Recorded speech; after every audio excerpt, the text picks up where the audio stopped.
misa.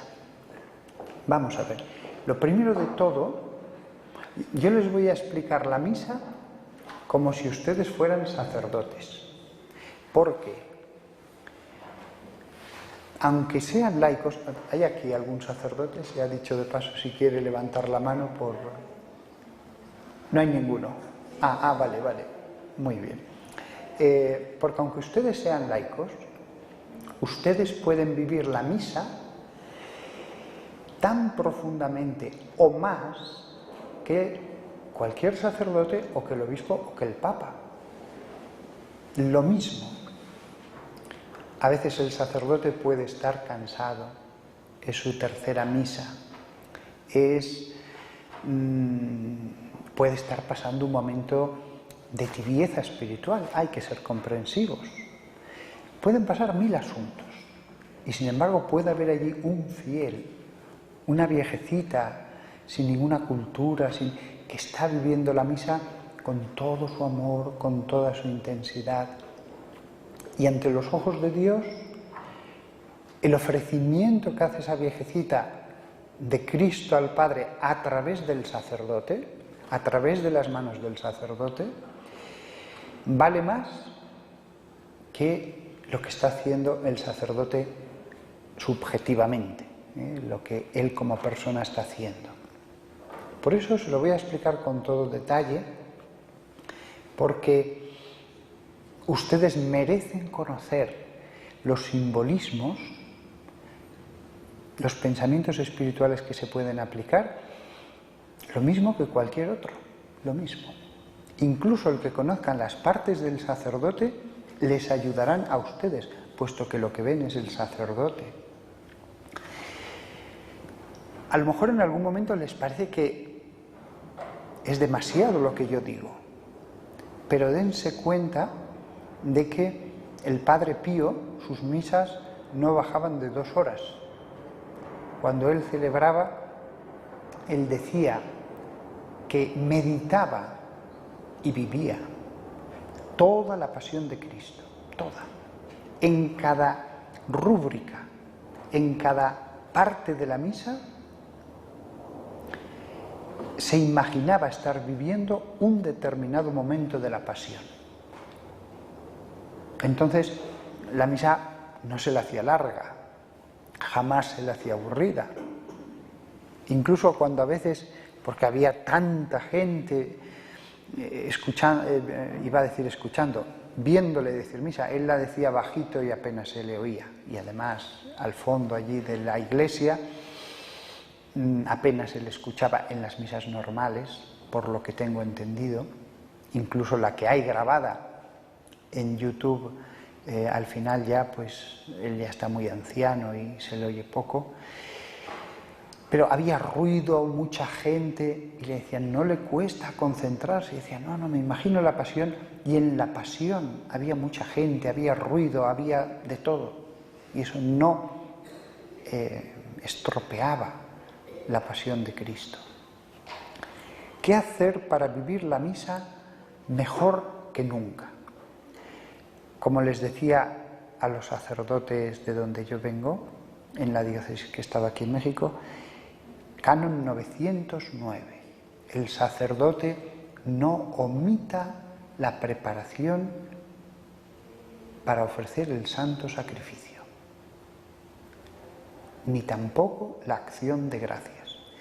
Y escuchaba yo un reportaje en que entrevistaban al que fue secretario de Juan Pablo II, y Monseñor Civits, cuando era secretario del obispo auxiliar, que era entonces el obispo Boitila, decía, cuando íbamos a un pueblo, a una parroquia, a veces los sacerdotes tenemos que decir varias seguidas, y también a veces los obispos.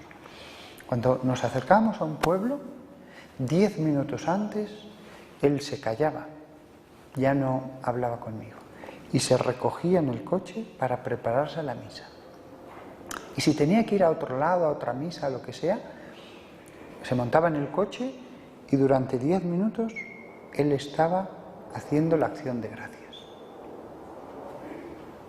Yo a una yo a veces, vamos, a veces no, muy a menudo, pues tengo que decir 2 misas seguidas, una en el hospital, me meto en el coche y voy directamente a un convento.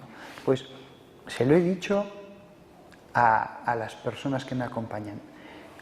Allí no puedo ir antes a la iglesia a prepararme porque es misa de 6 y misa de 7. Le digo, mira, 10 minutos después de la misa yo voy a ir en silencio haciendo la acción de gracias. Y cuando nos acerquemos ya al lugar, 10 minutos antes, voy a prepararme. E incluso si digo 2 misas, pues 2 veces que hago eso. Y si son 3, pues 3. Con los que tengo intimidad, con los que me acompañan en el coche. Cuando salgo de la capilla y bajo en el ascensor del hospital y saludo a la gente, allí no, porque es el único momento en que saludo a mis feligreses, es el único momento, pero en cuanto ya salgo por la puerta del hospital, hago esto. Ustedes no son sacerdotes, no les afecta el canon 909, pero conocer lo que dice la Santa Madre Iglesia para los sacerdotes les ayuda a ustedes. Dicen, mira, voy a vivir esto. Y si los sacerdotes no lo viven, yo lo voy a vivir, sin juzgar. Sin juzgar. A lo mejor el sacerdote nunca le han enseñado esto en el seminario. Les parecerá una barbaridad, pero les aseguro que en muchos lugares pasa eso. Preparación. Además, el mismo misal romano, si uno va a la parte de detrás, en cualquier lengua, porque esto está en la versión oficial en latín del misal, y las traducciones no pueden quitar lo que hay en la versión oficial, hay unas preciosas oraciones en latín que pone oraciones para prepararse el sacerdote a celebrar misa. Las mejores que se han decantado después de 20 siglos. Maravillosas, de San Agustín, de Santo Tomás de Aquino, donde se ve a esos santos condensar todo en esa oración para prepararse. Y hay muchas, son varias páginas. Y después viene oraciones para la acción de gracias después de haber celebrado misa. Lo mismo, una maravilla. ¿Cuántas veces he cogido yo el misal? Y simplemente la acción de gracias ha sido ir leyendo o meditando esas oraciones. Una vez preparados, el sacerdote se acerca al altar.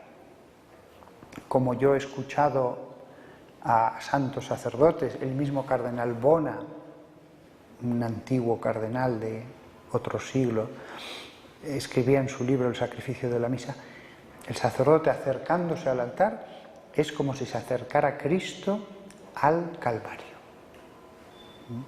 Y besa esa piedra que simboliza a Cristo, la cosa más sagrada que hay en la iglesia, después del sagrario, porque está Él, pero lo más sagrado es el altar, después del sagrario. Inmediatamente se va a la sede, salvo que en algunas iglesias pequeñas no hay sede y entonces se puede hacer todo desde el altar. Pero si es una iglesia que tiene espacio, etc., está indicado que haya una sede del celebrante, el altar y la sede de la palabra, donde se va a proclamar la palabra de Dios. Entonces el sacerdote va a la sede, porque en ese momento lo que va a hacer es ser pastor. Él está allí como el que preside la comunidad, lo mismo que Moisés presidía el pueblo elegido, o algunos de los profetas que hablaban al pueblo, etc. Allí va a hacer de pastor, simbolizado en esa sede en la que se sienta. Y además es tan así esto que la Iglesia dice que haya los 3 elementos en el presbiterio. Se podría hacer todo desde el altar, se podría proclamar la palabra de Dios desde el altar, pero la misa va a tener 3 momentos distintos.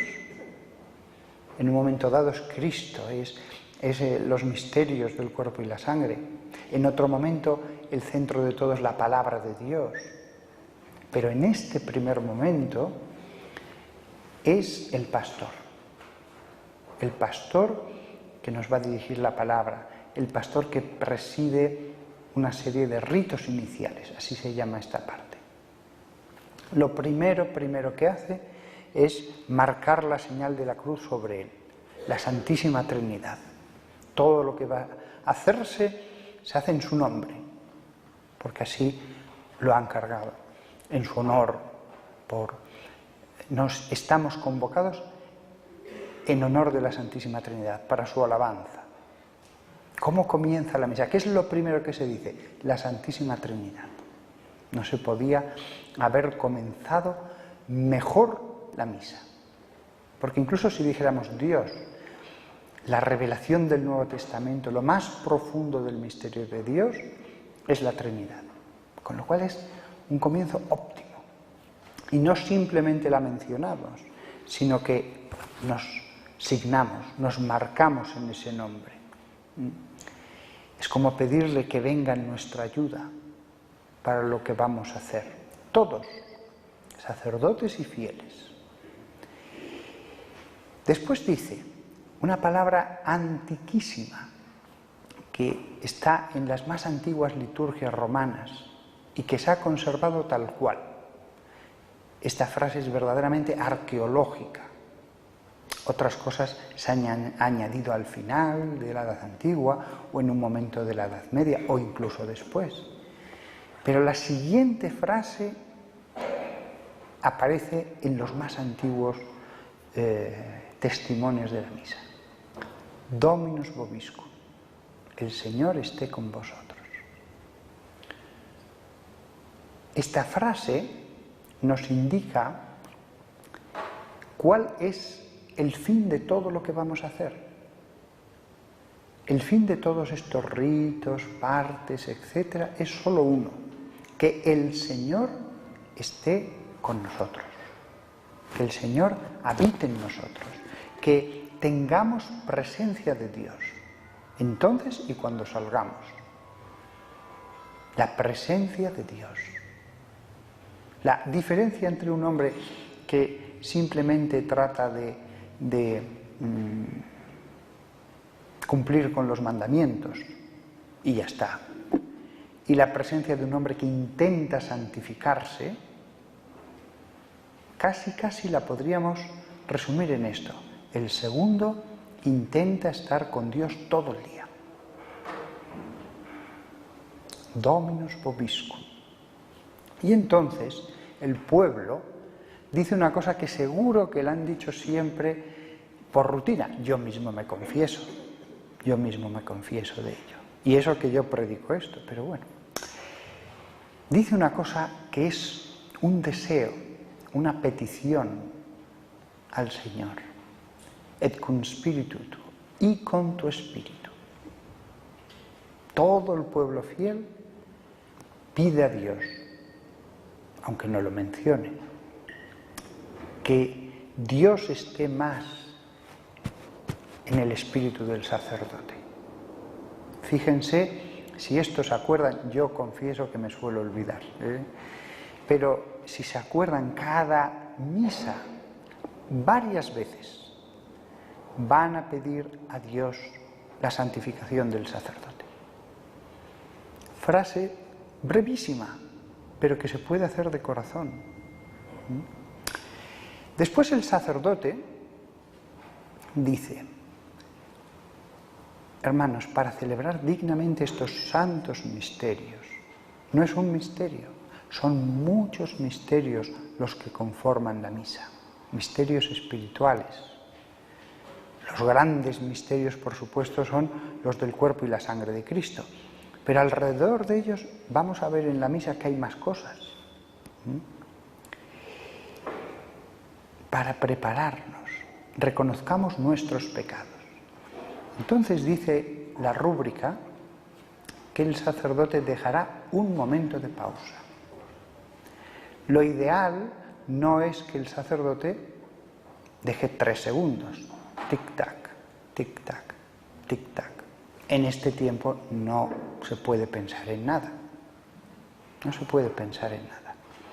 Debería darse un poco de tiempo para reflexionar sobre nuestros pecados.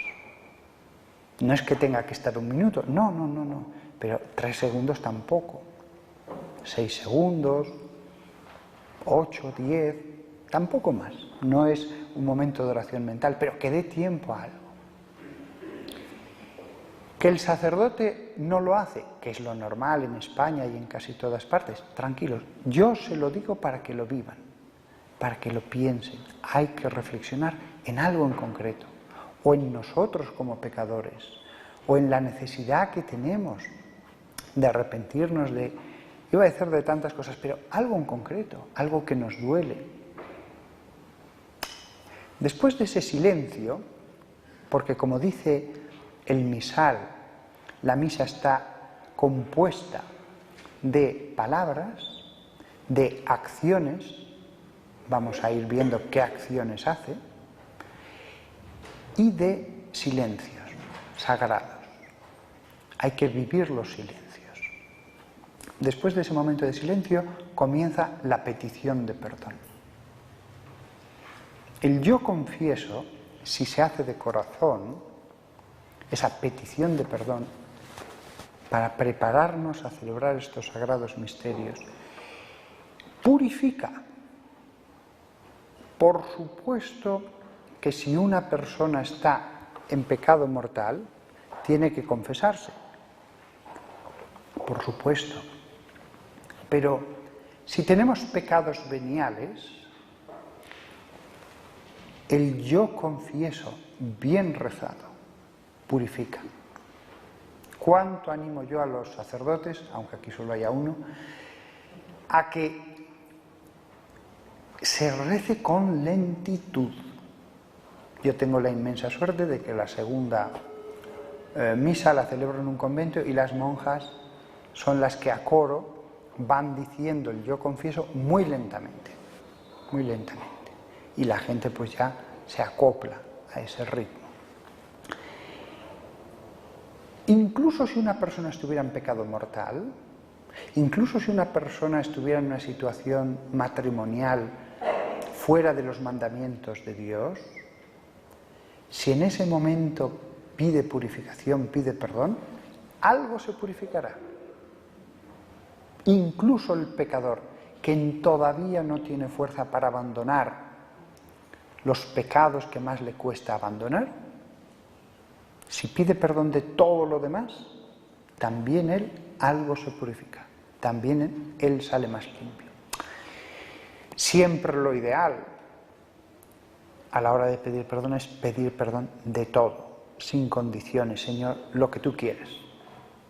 Pero eso no significa que el pecador, cuando se arrepiente de lo que ha hecho mal, aunque deje algo aparte, porque todavía no tiene fuerza, no significa que Dios no le purifique algo.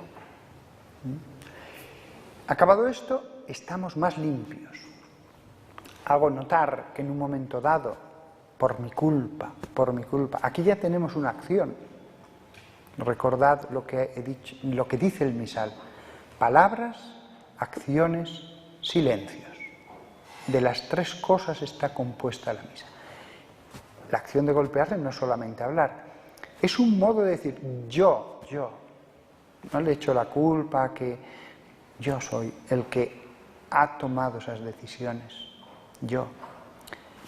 Las palabras de Jesús: del corazón del hombre salen los malos pensamientos, los adulterios, la mentira. No es lo de fuera lo que impurifica, es lo que sale del corazón. Y golpeamos el pecho. Después, ya hemos pedido perdón. Y sin embargo la Iglesia nos vuelve a decir: volved a pedir perdón. Dios ya se ha enterado. Y sin embargo, otra vez, Kyrie eleison, en la fórmula antiquísima griega. Ni siquiera eso es latín, pero se trasladó enseguida a Roma. Kyrie eleison, Señor, ten piedad. Ya se había enterado Dios de que le habíamos pedido perdón, pero la Iglesia dice, vuélvele a pedir perdón. Pero no solamente nos dice eso, sino que una vez que hemos dicho eso, díselo otra vez. Y una vez que se lo hemos dicho, otra vez. Dios ya lo sabía desde la primera. Y es Dios, el Espíritu Santo, a través de la Iglesia, que ha dicho no. Hay que insistir en este tema de la purificación. Realmente, si a partir de ahora todos hacemos muy bien esos ritos iniciales, saldremos más limpios. No es un sacramento de la confesión, pero Dios no da el perdón solo a través de la confesión. Lo dice Jesús cuando habla del pobre publicano que fue allí y se dio golpes de pecho de nuevo. Y salió justificado. Y no había recibido el sacramento de la confesión. Los cristianos, los pecados graves hay que confesarlos. Pero, ojo, no solo se da el perdón a través de la confesión. Hay muchos medios por los que nos puede venir la purificación. Y los ritos iniciales de la misa no están puestos allí porque sí. Después del Señor ten piedad viene el Gloria. El Gloria es una doxología. Las doxologías eran una cosa muy judía. Las doxologías son alabanzas que se hacen a Dios. Por ejemplo, San Pablo está hablando de la teología, diciendo cosas, tal, y de pronto, sin venir a cuento, dice, porque a Él le sea dada toda la gloria, Él que es el Creador, Él que es el único por los siglos de los siglos. Amén. Y de nuevo se pone a hablar de teología, de cuestiones altísimas de la encarnación, de tal, y al cabo de una página o 2 páginas vuelve a decir, porque a Él todo el poder, por Él se han hecho todas las cosas y Él nos juzgará. Amén. A veces son más largas. O sea, la mentalidad judía de pronto se expandía en este tipo de cosas. Nos podemos imaginar, cuando leemos una doxología, claramente al rabino que estaba hablando en la sinagoga, hablando de cosas, y de pronto se arrancaba en una alabanza a Dios. Pues bien, el Gloria es la gran doxología. No tiene 3 líneas o 4 líneas o 5, es un himno larguísimo. Se le llama el himno angélico porque comienza con las palabras que aparecen en el Evangelio: Gloria in excelsis Deo, gloria a Dios en el cielo y en la tierra paz a los hombres que ama el Señor. Intenta ser ese himno la alabanza de los ángeles ante el nacimiento de Cristo, ante la aparición de Cristo. Fijaos qué adecuado colocarlo allí para los días de fiestas y solemnidades, y domingos. El Gloria solo se reza en domingos, menos de Cuaresma, fiestas y solemnidades, no en las memorias de los santos. Y se pone allí para significar, este día es muy importante. El Gloria al principio no estaba en la misa. El Gloria se compuso en un determinado momento y solo se usaba solemnísimamente cantado en gregoriano en las misas papales. Era una de las cosas específicas de las misas papales. Pero cantado bellísimamente con la música, que ya no la tenemos, en esos primeros siglos de la Edad Media, gustó tanto en Roma que se extendió a las grandes solemnidades, aunque ya no estuviera el Papa. Y después se extendió ya finalmente a todos los domingos. Después del Gloria viene la conclusión de los ritos iniciales para entrar a la liturgia de la palabra. Y el sacerdote, por primera vez, solemnemente, se va a dirigir a Dios. Abre las manos y va a hablar a la divinidad. Un gesto de sumo respeto. El gesto de abrir las manos lo hacían los sacerdotes de todas las religiones, fueran los persas, los griegos, porque ante Dios era como decir, estoy aquí, Señor, estoy aquí, escúchame. Es un gesto también de súplica, es un gesto solemne. Tan importante es esta conclusión del comienzo de la misa, primera vez en que el sacerdote se dirige al ser infinito, tan importante es que tiene que decir a la comunidad, oremos. Pero bueno, ¿qué estábamos haciendo hasta ahora más que orar? Pero dentro de la oración, el sacerdote dice, oremos. Y además está indicado que se deje un momento de pausa. Esto tampoco lo suelen hacer los sacerdotes, pero fijaos en las misas de los papas. Todos obedecen a la rúbrica. El maestro de ceremonias se lo indica. El nombre de esta primera oración se llama colecta, del verbo coligere, que significa reunir.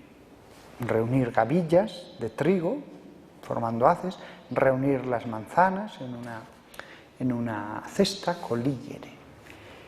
¿Por qué se le llama colecta? Porque el sacerdote decía, oremos, en la antigüedad. Y en ese momento de silencio cada uno hacía su oración, su petición a Dios, en silencio. Y después de hacer esa oración, el sacerdote decía una oración para recapitular todas las de la comunidad en una sola. Fijaos qué sentido tan precioso, oración colecta. Es como en las novenas, los que hemos sido párrocos, en todas las novenas vas rezando Ave Marías, oraciones, tal, y en un momento dado dice el papel, déjese un momento de silencio para que cada uno pida lo que quiera al santo. Ahora pidan lo que quieran al santo. Uno deja un momento de silencio. Todo el mundo se concentra mucho por la salud, por tal, y después de un momento de silencio, el sacerdote dice ya la oración al santo. Pues eso está en cada misa. Oremos, tiempo de silencio sagrado, y la oración última recoge ante Dios, como en una cesta, recapitula todas las oraciones. Precioso. Y además dice, por nuestro Señor Jesucristo, tu Hijo, que vive y reina contigo en la unidad del Espíritu Santo y es Dios. Esa última parte, en la unidad por los siglos, es otra doxología muy cortita. Podría decir, por Jesucristo. Amén. Pero se hace una pequeña doxología. ¿Por qué decimos por Jesucristo? La razón para pedirle todo lo que le hemos pedido, tanto en voz alta al sacerdote como en el corazón, los fieles, la razón que le damos al Padre es decir, Cristo en la cruz, los sufrimientos de Cristo, Cristo que está ahora a tu derecha, Cristo que es el intercesor. No te lo pedimos porque lo merezcamos, no te lo pedimos porque hayamos sido buenos, te lo pedimos por Él.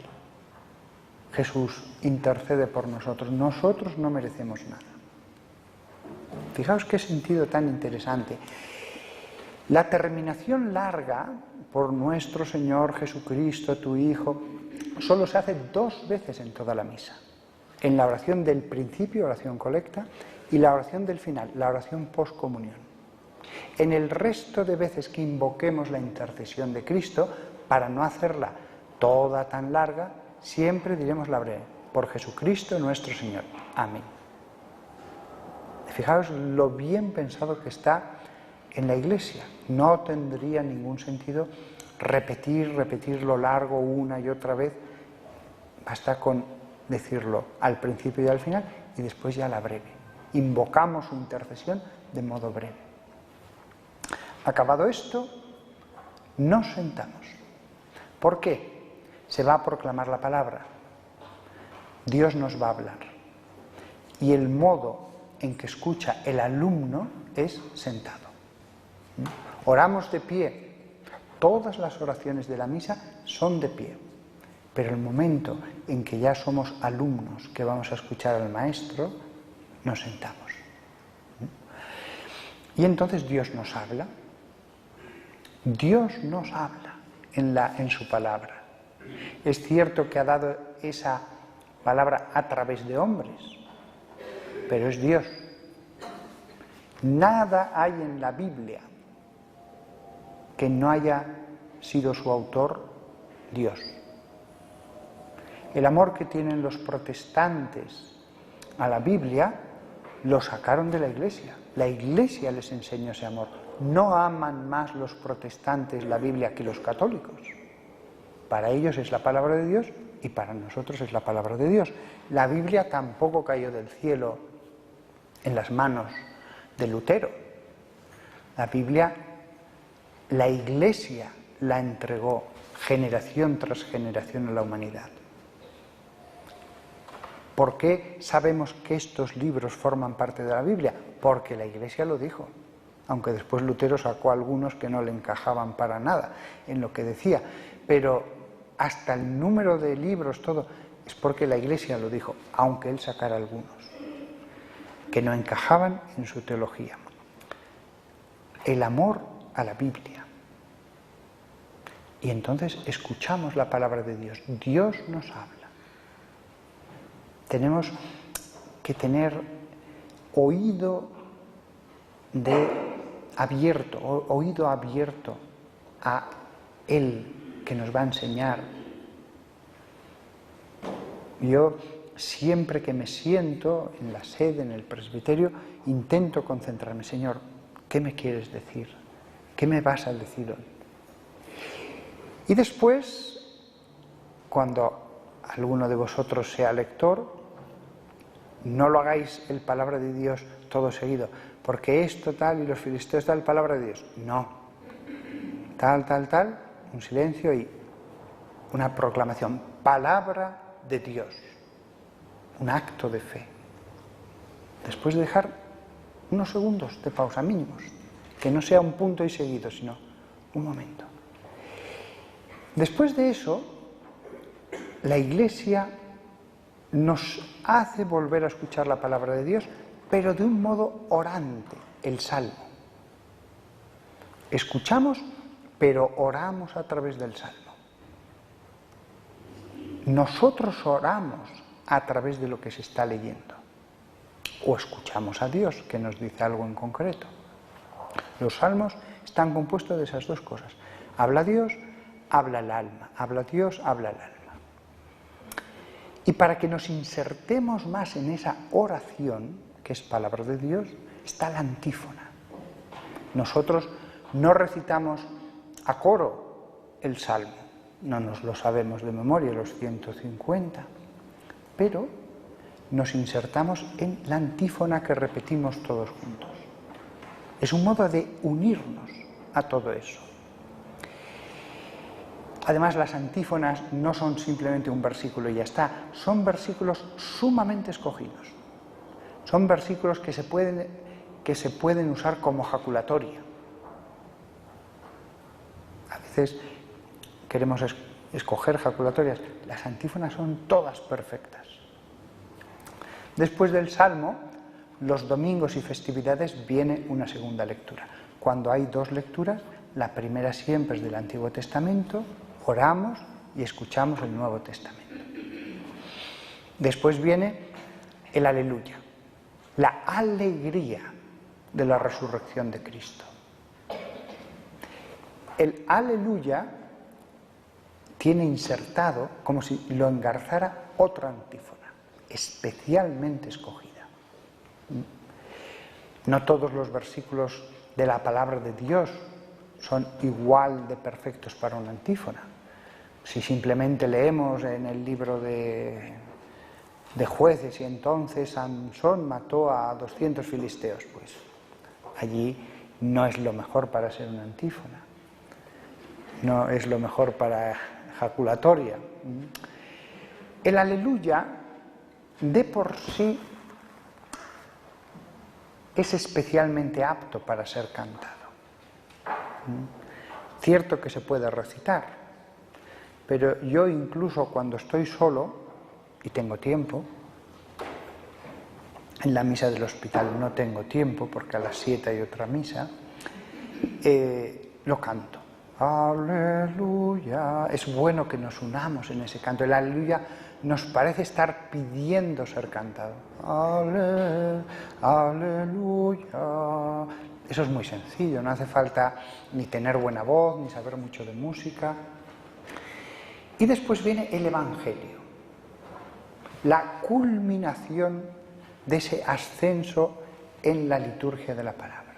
Hemos empezado por el Antiguo Testamento, hemos orado, hemos escuchado a un apóstol o a otro, a San Pedro o a San Juan o a San Pablo, y ya después de ese anuncio que es el aleluya, ya Cristo mismo. Jesús nos va a hablar, la palabra de Jesús va a resonar, como respeto nos levantamos. Es tan importante que para escuchar a Jesús lo hacemos de pie. Es tan importante el Evangelio, porque todo es palabra de Dios, pero el Evangelio es su mismo centro, el centro de la palabra de Dios. El Evangelio es lo más importante de la Biblia. Si alguien tuviera solo que leer un poco de la Biblia porque no tuviera ya tiempo, se fuera a morir o no tuviera tiempo, lee el Evangelio. Ahí está lo más importante, el resumen de todo y del modo más bello posible. Las dos cosas. Aquí tienes todo lo esencial para tu salvación y para tu santificación, para responder a todas tus preguntas, los misterios más profundos. Todo el Nuevo Testamento, de hecho, en cierto modo, es una explicación del Evangelio. Es reflexionar sobre las consecuencias del Evangelio, completar una teología después de haber escuchado el Evangelio. Es tan importante el Evangelio que el sacerdote vuelve a repetir la fórmula, Dominus vobiscum, el Señor esté con vosotros. El fin de todo vuelve a repetirse. Y después signa el Evangelio. El hecho de signar es, cuando lo hace el sacerdote, es como una bendición. Bendice la palabra de Dios para que en mí y en todos los demás produzca efecto. No puedo hacer ya más santa esta palabra, pero sí que le pido al Señor que esta palabra penetre en mi alma. Es lo mismo que cuando el sacerdote en la misa hace la bendición de la forma antes de consagrarla. ¿Para qué lo hace? Después ya, cuando diga la fórmula de la consagración, va a ser Cristo. Y Cristo ya no puedo hacerlo más sagrado por más que lo bendiga. Dice Santo Tomás de Aquino, cierto, pero el sacerdote bendice esa forma para que cuando yo la tome penetre su gracia en mi alma, me santifique más. Lo mismo pasa con el Evangelio. Fijaos, el sacerdote bendice la forma y el Evangelio, como si hubiera dos alimentos en la Biblia, en la misa.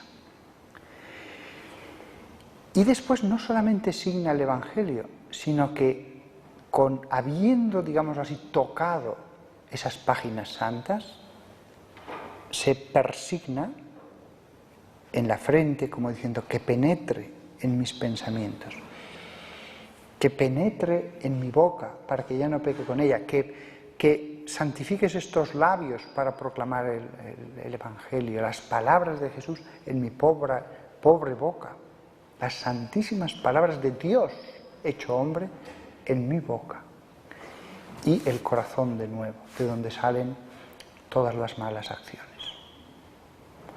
Es persignarse, tanto los fieles como el sacerdote. No, al comienzo de la misa nos hemos signado, se dan saltitos. Al persignarse trazamos una línea. Una vez que hemos hecho eso, que nos hemos marcado, que nos hemos preparado, escuchamos a Jesús. El sacerdote, después de esas palabras, besa el Evangelio. Y además dice una fórmula que el antiguo misal la llamaba oratio secreta, las oraciones que dice el sacerdote solo para sí mismo, en voz muy baja, no las escucha la comunidad, porque es una cosa que el misal le pide al sacerdote que la diga para él mismo, para su bien espiritual. Allí no está hablando a la comunidad. Y es que después de haber proclamado el Evangelio, dice: per evangelica dicta deleantur nostra delicta. Por las palabras dichas sean borrados nuestros delitos. Antes de proclamar el Evangelio está la primera oración secreta de toda la misa. El misal dice: el sacerdote se inclinará profundamente ante el altar. La liturgia distingue entre inclinación leve e inclinación profunda con el tronco. Se puede hacer más profunda o menos. A mí me gusta hacerla muy profunda, como signo de reverencia. Es un signo máximo de humillación, de petición, de no soy nada, me inclino. Los que se inclinan es ante el poderoso desde épocas antiquísimas, incluso bíblicas. La primera oración secreta del sacerdote en toda la misa es para decir: munda cor meum et clavia mea, santum evangelium digne valeat proclamare, para que limpia mis labios y mi corazón para que pueda proclamar dignamente el Evangelio. Le pido al Señor, no soy digno yo de proclamar el Evangelio. Fijaos la sabiduría de la Iglesia al ordenar al sacerdote que todos los días, en cada misa, tenga que decir eso, en privado. No os oculto que no lo suelen hacer los sacerdotes. Esta parte se la suelen saltar. Hacen una inclinación y adelante. Es tan breve que no da tiempo a decir nada. De hecho, muchos ni mueven la boca. Pero la oración hay que decirla inclinado profundamente. No inclinarse y decirla mientras uno va al Evangelio. Se inclina uno ante el altar y dice: munda cor meum ac labia mea ut santum evangelium digne valeat proclamare. Y ya sigue. La Iglesia, como madre, ayuda al sacerdote a vivir la misa. Vosotros no decís esta oración, pero os ayuda a saber que el sacerdote tiene que hacerla. Vuelvo a repetir: no juzguéis. No juzguéis si vuestro párroco no lo hace. Pueden no habérselo enseñado en el Evangelio. Pero ojo, cualquiera que tenga un misal lo puede leer. No es optativo. El misal marca qué cosas son optativas, qué cosas se pueden omitir y qué cosas son obligatorias. Perdón, todo lo demás, si no es optativo, tiene que hacerlo. A veces hay diversas opciones, pero el sacerdote no elige esto lo cumplo o no lo cumplo. El sacerdote se somete a la liturgia. Si yo hago una liturgia de la palabra fuera de la misa, puedo hacer yo lo que quiera, pero si celebro misa, tengo obligación de seguir todas las indicaciones que me da el misal. Y las oraciones secretas no son optativas, ni están para ser dichas mentalmente. Hay que pronunciarlas en voz muy bajita. La liturgia no manda pensamientos, manda actos. Y así se ha hecho siempre. Y así se ha hecho siempre. No juzguéis. Hay sacerdotes magníficos, pero que no les han dicho nada. No les han dicho nada. Por eso no juzguéis, porque no estoy enseñando las profundidades de la liturgia para que critiquéis, sino para que las viváis.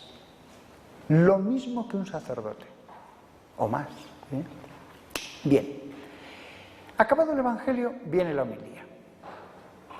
Yo, cuando me siento a escuchar una homilía, siempre le digo lo mismo al Señor. Señor, tú me vas a hablar a través de este sacerdote. Tú. Y a lo mejor la homilía es un rollo. Como me decía una señora, sus homilías, las de un sacerdote, son aburridísimas, pero las compensa haciéndolas muy largas, muy largas. A veces la homilía puede ser un poco una penitencia, pero si estáis atentos a esto que he dicho al principio, Dios os hablará en la homilía, aunque solo sea una frase que vale por una homilía, aunque solo sea una frase. Yo siempre le digo lo mismo: Señor, tú me vas a hablar en esta homilía, a mí, y me vas a decir algo, una perla que va a valer por la mejor homilía del mundo. Si uno tiene la suerte de tener allí en la parroquia un San Juan Crisóstomo, mucho mejor. Pero los grandes predicadores de la historia son pocos. Después, pues, es cierto que hay una gradación muy grande. Buenos predicadores, magníficos, excelentes, y una gradación también hacia abajo, que lo mismo, no juzgamos. A lo mejor el pobre, pues, no tiene el don de la palabra. Puede ser un santo varón. Yo me acuerdo, un compañero mío de mi diócesis, un santo. Le llamé a predicar en las fiestas del pueblo, y cuando acabó su predicación pensé: está claro, es un santo, pero no tiene el don de la predicación. Llamé a uno de mis mejores amigos, un hombre que se desvivía por los enfermos, era todo amor.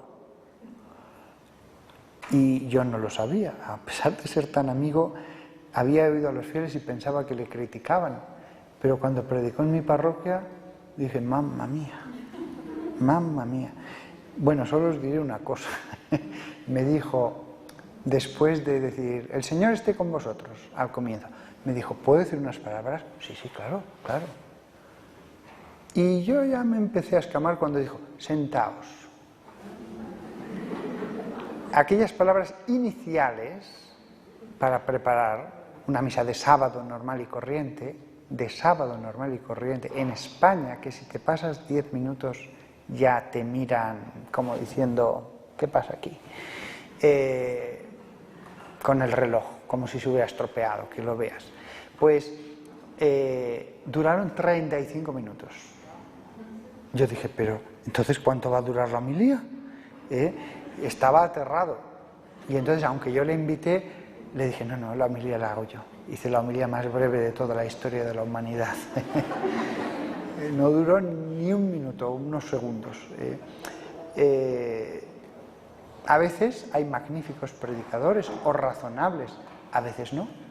Y entonces uno se sienta y está en presencia de Dios y ya está, y ora. Tiempo de oración.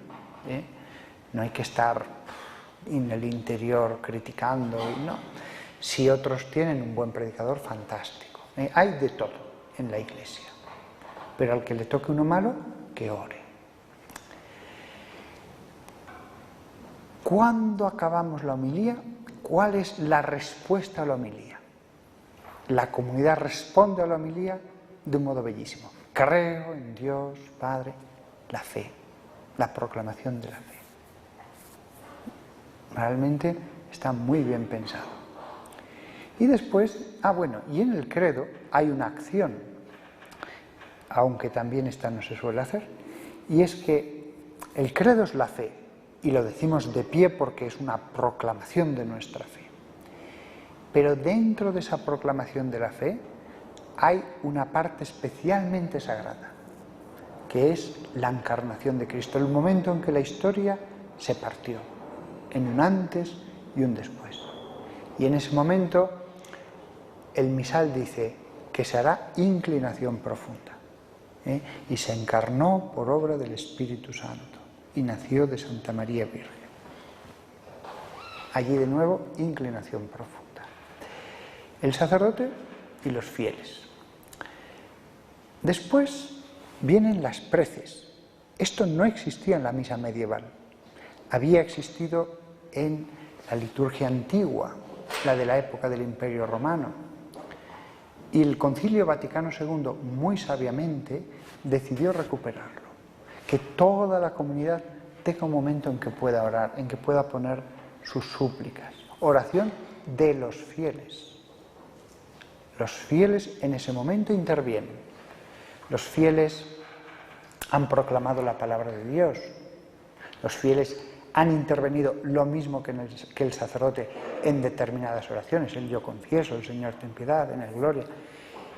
Y ahora de nuevo vuelven a intervenir, pero más. No es que simplemente oren con el sacerdote, sino que ellos hacen las súplicas.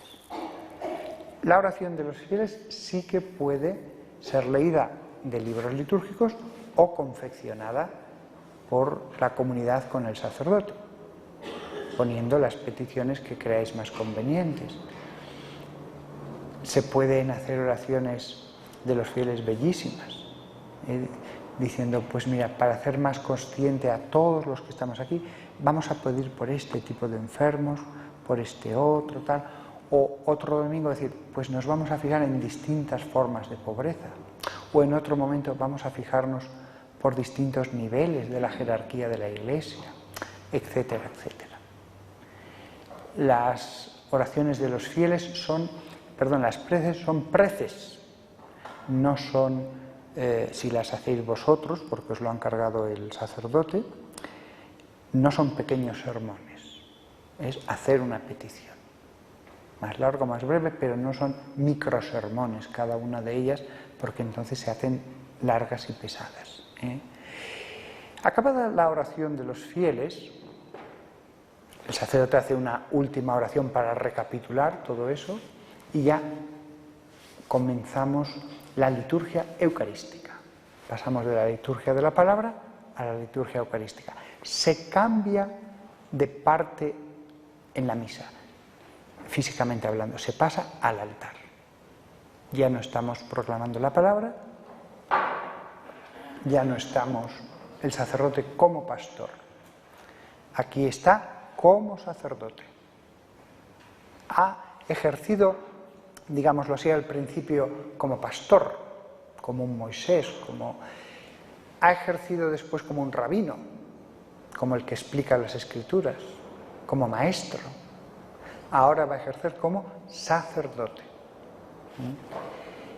Y prepara los dones sobre el altar,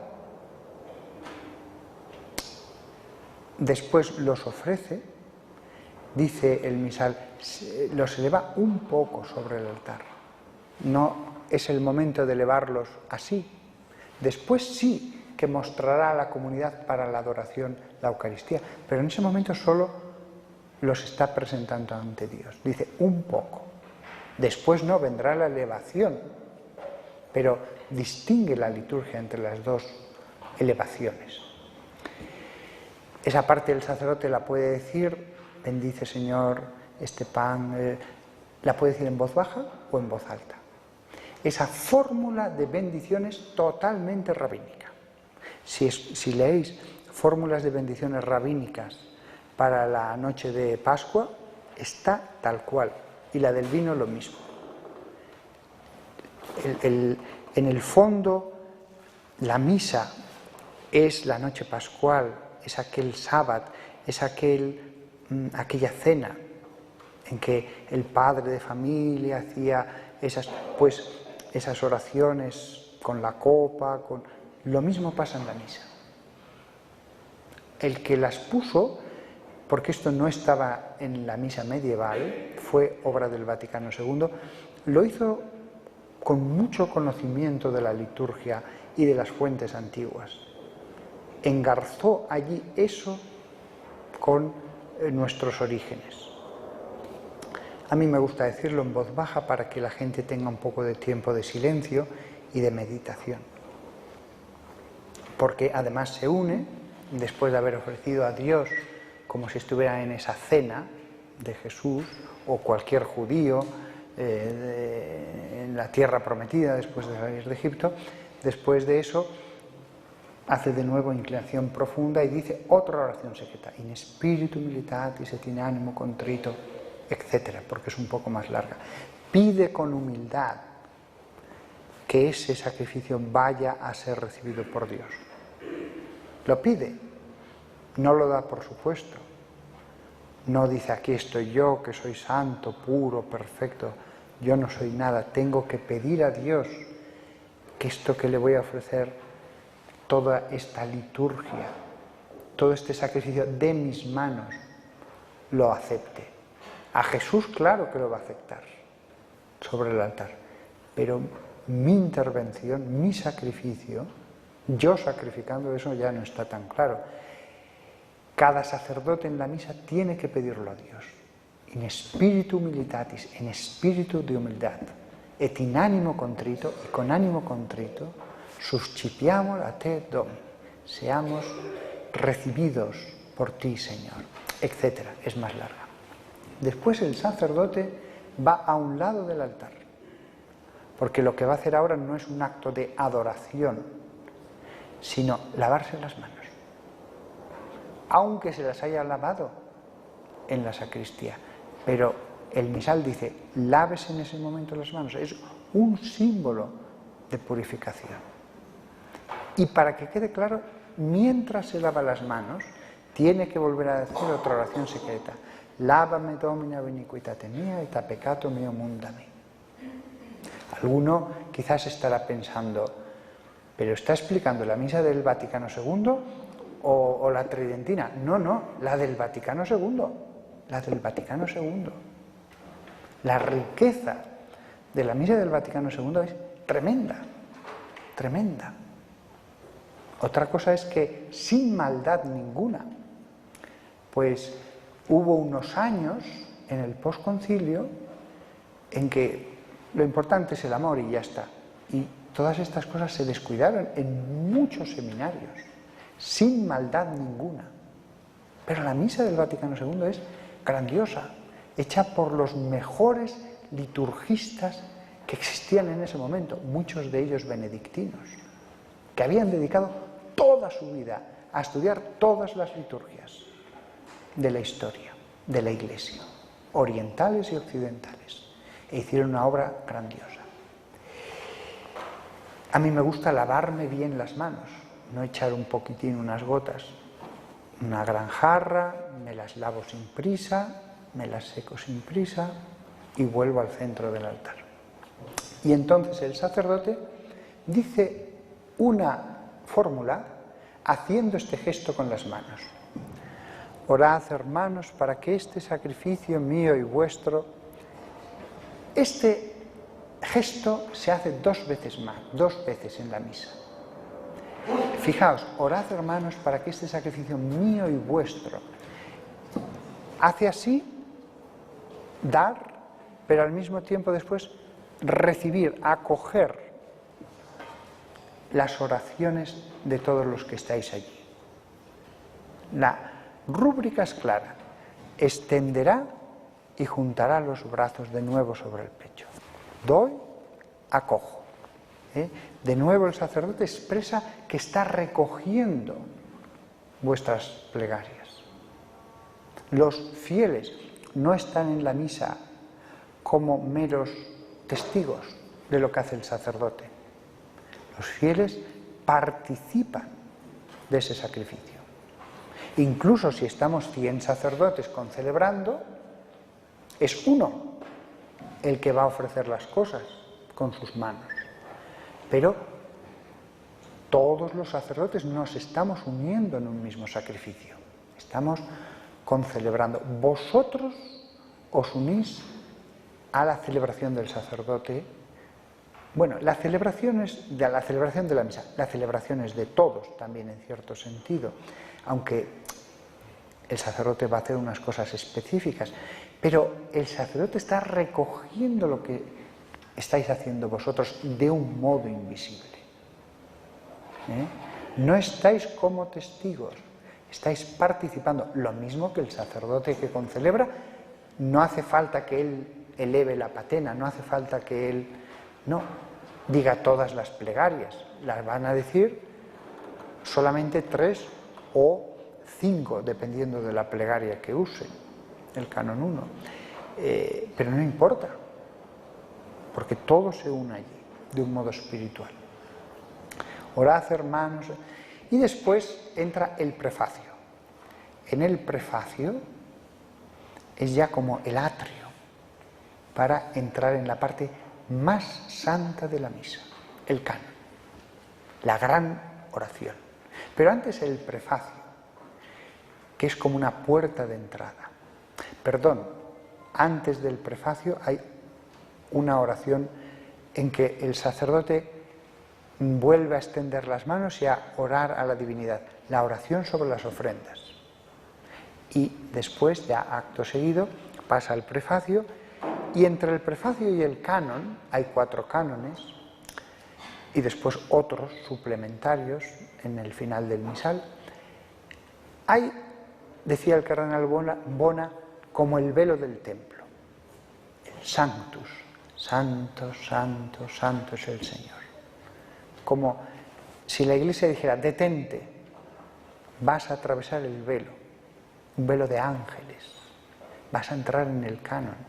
Antes del trono de Dios estaban los 4 vivientes alrededor del trono cantando día y noche, santo, santo, santo, es Yahvé de los ejércitos.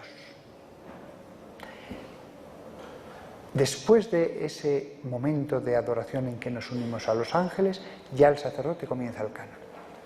Y el canon es la gran oración de la misa, larguísima. Son muchas páginas que conforman una sola gran oración. Hay 4 cánones principales. El canon romano procede desde la misma antigüedad. No es obra de un hombre, ha sido hecho, rehecho, reformado, ampliado coralmente toda la Iglesia a través de los siglos. No fue un hombre el que compuso el canon romano, sino que es una obra coral de la Iglesia, el Espíritu Santo actuando a través de la Iglesia, aunque no sea palabra de Dios, pero Dios no iba a dejar la adoración a Él mismo de un modo simple, de un modo a los hombres que pudieran poner errores o lo que sea. No, lo hizo de esta manera, que fue a través de ellos mostrar cómo Él mismo quería ser adorado. Después de una serie de oraciones ya se aproxima el momento de la consagración, porque el sacerdote pide que venga el Espíritu Santo sobre esos dones, sobre el altar, y él pone las manos pidiendo que descienda el Espíritu Santo. Incluso, de nuevo, vuelve a bendecir, lo mismo que lo había hecho con el Evangelio, los dones. Y después ya entramos en el Sancta Sanctorum de la misa. En el Sancta Sanctorum, lo mismo que el sumo sacerdote entraba ante el arca de la alianza, allí estaba el maná,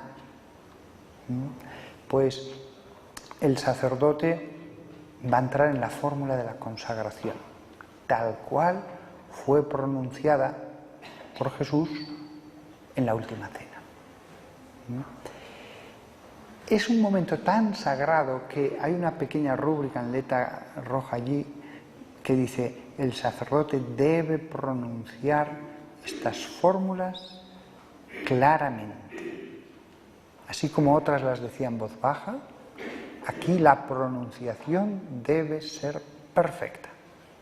Es el momento más sagrado de la misa. Tan sagrado que también se indica que el sacerdote se inclinará sobre el altar. No va a decir la fórmula recto, sino que él mismo se inclina un poco. El Padre Pío ponía hasta los codos, se inclinaba al máximo, ya más no podía. Y entonces decía la fórmula. Antiguamente la forma quedaba ya sobre la patena, pero la gente quería ver el cuerpo de Cristo. Había tal devoción a la Eucaristía que la Iglesia tuvo que poner la norma de que después de la consagración el sacerdote la elevaría. Es que era el afán de ver el cuerpo de Cristo. Qué devoción, todo el mundo estaba arrodillado, claro. Un silencio total, la Iglesia con la luz de las velas, la penumbra, todo invitaba a la adoración. Lo mismo con el cáliz. El sacerdote vuelve a inclinarse. No lo va a decir de rodillas porque va a agarrar el cáliz, etc., pero tiene que inclinarse. No va a decir la fórmula de la consagración de rodillas, pero después sí que tiene que hacer genuflexión, incluso él mismo. ¿Cuál era la devoción que existía hacia la Eucaristía? Que los sacerdotes, después de tocar el cuerpo de Cristo, tenían toda la misa ya los dedos juntos, para que ninguna partícula se quedara pegada ni al libro, ni al cáliz, ni a nada. Fijaos qué devoción, que no, después de tocar el cuerpo de Cristo, no debemos tocar ya nada con esos dedos hasta que se purifiquen con agua y los sequemos con un purificador, etc. Actualmente eso no es obligatorio. Yo mismo me los limpio sobre el corporal para no andar con la tensión de coger las cosas bien, pero yo mismo que me purifico los dedos sobre el corporal haciendo así, la belleza de ese acto de amor, de reverencia, me parece tan edificante, hasta que no me limpio los dedos yo también los mantengo juntos. Después de eso, todos estáis arrodillados, viene una proclamación. Anunciamos tu muerte, proclamamos tu resurrección ante lo que ha dicho el sacerdote. Mysterium fidei. Este es el misterio de la fe. Hay 3 opciones de proclamación. Y continúa el canon. Después, esa gran oración que es el canon es completada con la doxología. El momento en que el sacerdote toma las 2 especies y dice: por Cristo, con Él y en Él, se lo está ofreciendo a Dios Padre. Ese momento es un momento de ofrecimiento. El Hijo, a través del sacerdote, por manos del sacerdote, se ofrece al Padre como víctima. Ese momento para mí claramente simboliza la crucifixión. Recordad en el Evangelio cómo se dice que Jesús les reveló que sería elevado. En la lengua que hablara con ellos, que sería arameo, ser elevado significaba ser crucificado. Y ellos lo entendieron así. El único momento en que es elevado de esa manera es ese. Representa la crucifixión. El cuerpo y la sangre son elevados sobre el altar. Los 2 separados. La separación del cuerpo por un lado y de la sangre representa la muerte, como dice Santo Tomás de Aquino. Cuando a un cuerpo le sacas la sangre, se muere. La simbología de haber separado el cuerpo y la sangre simboliza la muerte, aunque Cristo esté en cada una de las 2 especies. Y se ofrece sobre el altar, que también es símbolo de la cruz. Ese momento también es óptimo para ser cantado, porque tiene tanta importancia, para deleitarse más en él, para hacerlo más largo. Tanto que hasta Juan Pablo II indicó: se pueden rezar 3 amenes, se pueden cantar 3 amenes después de la doxología. Y eso pone punto final a la liturgia eucarística.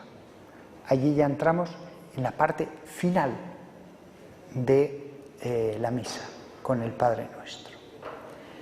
Es curioso, después de haber hecho tan grandiosas oraciones, plegarias bellísimas, el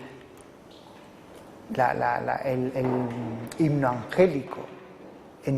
Es como si quisiéramos recapitular todo en la oración de Jesús, como si esa joya estuviera engarzada en ese momento de la misa, como si todo lo que hemos dicho se resumiera en la simplicidad del Padre Nuestro. La oración de Jesús, no compuesta por los hombres. El Padre Nuestro fue enseñado por Jesús. Alguien podrá decir, ¿es un añadido? No. Cuando se comenzó a celebrar la liturgia eucarística, ellos celebraban los ritos de la Pascua judía, de la cena de Pascua. Cuando esas personas se hicieron cristianas, casi seguro desde el principio, añadieron el Padre Nuestro. Rezaban las oraciones judías de la Pascua, pero añadieron el Padre Nuestro, ya eran cristianos. Y eso se ha conservado desde entonces sin interrupción hasta nuestros días. Acabadas esas oraciones que engarzan como una joya al Padre Nuestro, entonces el sacerdote va a hacer una acción muy interesante. Va a partir la cosa más sagrada que existe, la fracción del pan. Eso viene del principio porque eran hogazas de panes normales y había que partirlas en muchos trozos para después darlas en comunión. Duraría un rato el partirlas. Pero, si había 100 personas había que hacer 100 trozos. Pero eso tiene otra simbología, el quebrantamiento de Cristo, el quebrantamiento en la pasión. Fijaos, la cosa más sagrada que hay en el mundo, el cuerpo de Cristo, el sacerdote lo rompe. Las cosas sagradas no se rompen.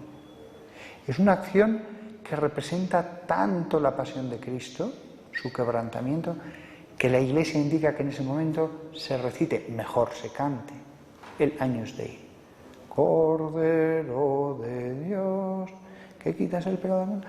Se pide perdón. Cordero de Dios, que quitas el pecado del mundo, ten piedad de nosotros. Pedimos perdón. Fijaos, hemos pedido perdón en el yo confieso, hemos pedido perdón en el Señor ten piedad, hemos pedido perdón en el interior del gloria a Dios en el cielo. El sacerdote un montón de veces en las oraciones secretas. Pues por si fuera poco, una vez más. Y se repite. Después hay otra acción, no palabras, acción. El sacerdote coge una partícula y la arroja en el cáliz, diciendo una fórmula. Et commistio corporis et sangre. Esta mezcla del cuerpo y la sangre de Cristo, la resumo. ¿Qué simboliza la unión del cuerpo y la sangre? Si hemos dicho la separación del cuerpo y la sangre simboliza la muerte, la unión del cuerpo y la sangre representa la vida, dice muchas veces el Antiguo Testamento. La unión simboliza la resurrección. Los hombres separaron eso con su pasión. Vuelve a unirse de nuevo, la resurrección. Y por eso, después de la conmixtio, después de la mezcla, el sacerdote hace genuflexión. Como Cristo cuando se aparece en el cenáculo a los apóstoles. ¿Por qué en ese momento? Si después que ya ha hecho la genuflexión, al aparecer sobre el altar, ya ha estado allí todo el tiempo, porque en ese momento Cristo se aparece ante los apóstoles como Cristo resucitado. La conmixtio se hace en todos los ritos, orientales, etc. Y después que el sacerdote ha hecho genuflexión, el Padre Pío, lo sabemos por una carta que le envió un monseñor de la congregación, decía, quejándose de que el Padre Pío no es que hacía genuflexión, clavaba su rodilla en el suelo y le decía que venga, más rapidez, el monseñor ese. Clavaba su rodilla en el suelo, estaba un rato allí adorando. Después se añadió una nueva elevación. Al principio no existía, se pasaba directamente a la comunión y solo comulgaba en la Edad Media el sacerdote y unos pocos. La gente tenía tal respeto a la Eucaristía que solo si estaba confesado inmediatamente, si se había preparado mucho, comulgaba. Hasta las comunidades religiosas comulgaban unas pocas veces al año. Y por supuesto después de confesarse, prepararse muchísimo. La gente quería ver a Cristo y entonces la Iglesia tuvo que poner, para satisfacer ese deseo, una elevación más. Este es el Cordero de Dios, ecce agnus Dei, como el ecce homo, que dice Pilatos, he aquí al hombre. Este es el Cordero de Dios que quita el pecado del mundo, dichosos los... Y después se añade ese versículo del Evangelio, Señor, que lo dice el centurión, no soy digno de que entres en mi casa. Como si el cuerpo fuera una casa donde habita el alma y Jesús va a entrar en la casa. Acto seguido, el sacerdote va a comulgar, pero no comulga derecho, soberbio, sino que de nuevo se tiene que inclinar para comulgar. Se tiene que inclinar y así es como comulga. El vino no, tiene que hacerlo derecho, no puede hacerlo inclinado, pero si se pudiera también lo haría, porque el pan lo tiene que hacer inclinado. Y antes de recibirlo, la Iglesia le ordena que vuelva a decir otra oración secreta. Corpus Christi custodiat me in vitam aeterna. El cuerpo de Cristo me custodia para la vida eterna. Me custodie, subjuntivo, no es seguro. No es seguro. No dice Corpus Christi custodiat me. Me custodia. No, me custodie. No es seguro. Me puedo condenar. Ojalá que esto me custodie. Incluso se me ha olvidado una oración secreta más. Después de la conmixtio, hay una oración que el sacerdote tiene que decir en voz baja, en la que pide a Dios que eso que va a recibir, el cuerpo y la sangre de Cristo, no se convierta en su causa de condenación. Y lo tiene que decir todos los días. Desgraciadamente se suele saltar, porque además es una oración un poquito larga, no son 3 líneas. Todos los días el sacerdote, al celebrar la misa, la Iglesia le recuerda, ojo, no se convierta esto en causa de que estés para siempre en el infierno. Y de nuevo se le recuerda justo inmediatamente antes de comulgar. Y cuando recibe la sangre de Cristo, lo mismo, sanguis Christi custodiet me in vitam aeterna. De nuevo subjuntivo. La Iglesia no te asegura que lo estés haciendo bien. Más vale que se lo pidas, no lo des por seguro, no lo des por seguro. Después de eso, ya el sacerdote va a dar la comunión. Ya que aquí hay un sacerdote, una pequeña sugerencia que no sale en el misal, esta es mía, de mi cosecha. En España la mayor parte de los sacerdotes dan la comunión así. Esto es muy bueno para que toque el labio el dedo. La comunión, fijaos cómo la daba siempre Juan Pablo II o el Papa Francisco, así. De esta manera, de arriba abajo, sí que es muy complicado que llegue a tocar, pero si la das así sí que es muy fácil. Yo creo que los laicos aquí poco podrán convencer a los párrocos que dirán, tú que sabes de estas cosas. Pero quizás aquí el sacerdote podrá hacer propaganda de que siempre es mucho mejor darla así. Si además el sacerdote la da subido un escalón del presbiterio, el fiel de forma instintiva va a levantar la cabeza. Si la da al mismo nivel, pues a veces hasta hacen así. Bueno, sugerencias. Esto sí que es sugerencia. Después de dar la comunión y retirar el Santísimo Sacramento del altar, allí ya no está Cristo en cuanto ha purificado los vasos sagrados. De nuevo vais a decir, pero qué barbaridad. La Iglesia, cuando está purificando los vasos sagrados a un lado del altar, porque no es un acto de adoración, es un acto instrumental necesario simplemente, de nuevo vuelve a decir otra oración secreta antes de tomar ese agua. Y acabada la purificación y cubierto con un velo, el velo, que hubo una consulta a la Congregación para la Doctrina de la Fe hace unos años, ¿sigue siendo obligatorio el velo del cáliz en la celebración de la misa? La respuesta fue sí. El velo, las cosas sagradas se cubren con un velo, no se deja allí como cualquier cosa, sino que lo sagrado se cubre para que no esté como cualquier cosa a la vista de todos, como una silla, Es una de las pocas cosas que siempre estaba en las cenas del sábado de los judíos. Eso se han conservado, están en los museos. Había una tela especialmente bella, a veces con brocados de una tela muy buena, muchas veces pintada sobre la tela, con palabras hebreas, etc., y que estaba sobre el cáliz. Me acuerdo de un cura que me dijo, pero el velo, ¿qué sentido tiene el velo? Pues hombre, es la única cosa que estamos seguros que estaba en la cena de Jesús, en la última cena. ¿Ah, sí? Sí. Mira los museos, mira cómo se celebraba la Pascua judía en esa época. Se ha dicho de paso, habréis visto la película de Indiana Jones y la última cruzada, que cuando dice, ¿cuál es la copa de un carpintero? Y escoge allí un vaso de arcilla malísimo, como un vaso de la actualidad malísimo.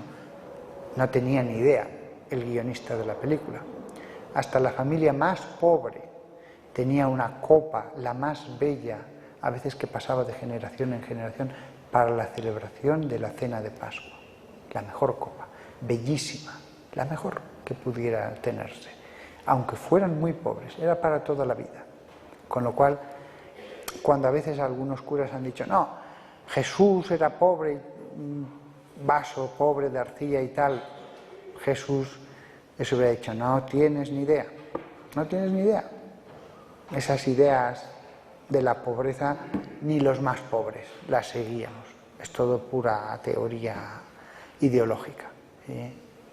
Se usaban bellísimas copas para la cena de Pascua. Se cubrían con un velo. Después que todo ha sido purificado, ya Cristo no está sobre el altar. Entonces el sacerdote, como pastor, vuelve a la sede. Y entonces dice, oremos. De nuevo invita a la oración. Y de nuevo hay un momento de pausa. Nos recogemos y después de haberle dicho lo que hayamos querido, es cuando ya el sacerdote hace la última solemne, grandiosa oración que concluye todo a Dios. Una oración solemne, la final, la última vez ya que se va a dirigir a Dios en la misa. Acabado eso, vuelve a recordar el fin de todo. Lo ha hecho al principio, lo ha hecho a la mitad y lo va a volver a hacer al final. Dominus vobiscum, el Señor esté con vosotros. Para eso estamos allí. Y de nuevo la petición, y con tu espíritu. Y entonces Él, como los antiguos personajes del Antiguo Testamento, como hizo Jesús, como hicieron los apóstoles, va a hacer una bendición sobre toda la comunidad. Un sacramental.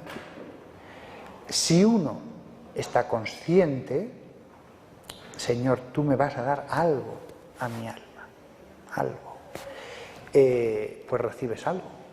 Si tú estás aburrido y entiendes la bendición final como la bandera de los coches de carreras, que a la puerta, pues no recibes nada, no recibes nada. Pero si tú dices, Señor, tú, Jesucristo, me vas a bendecir, algo voy a recibir, pues recibes algo. Todos, hasta los que no han comulgado, todos, hasta los pecadores, si tienen ese acto de fe y se preparan, reciben. Y entonces, después de eso, venía antiguamente una fórmula verdaderamente arcaica y antiquísima que viene desde los primeros siglos. Ite missa est. La traducción de esta fórmula es muy complicada, de tan antigua que es. Hay un libro que yo tengo que podéis descargar si queréis. Allí podéis escuchar, podéis leer las distintas posibilidades de traducción de esta fórmula.